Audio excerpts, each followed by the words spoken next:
ગુરુ ને ચેલો બે રે એટલે ગુરુ એ ચેલાને કીધું કે બારોબાર વરસાદ કેવો છે જે જોઈ આવતા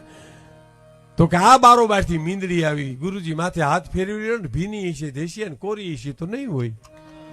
એમાં મારે બહાર હું જાઉં આ ગુરુની આજ્ઞાનું હું તો પાલન કરે છે આ બારોબાર થી મીંદડી આવી માથે હાથ ફેરવી લ્યો ભીની છે દેશી ને કોરી છે તો નહીં હોય હા બીજી વાર કીધું કે દીવો તો રામ કરી નાખ દીવો ઓલવી નાખ એમ સાધુ નો કે સાહેબ દીવો રામ કરી નાખ તા હું તો કે એક ગોદડું હોય છું ને ગુરુજી તમે બીજું એક માથે ઓઢી લ્યો ને ત્યાં તમને ક્યાં માલિકો દીવા દેખાય છે હા ત્રીજી વાર કીધું કે પરણો કુટીનો દરવાજો તો બંધ કરી દેતો કે બે મેકી જાય એક તમે ન કરો આમાં નો ગુરુ નું વરે અને નો ચેલાનું વરે સાહેબ હરિના ભજન ને માટે હિમાલય ને જાવું હિમાલય ત્યાં ન જાવું અમારા હૈયા ને હિમાલય બનાવવું સાહેબ અહીં કરુણા રાખું દયા રાખું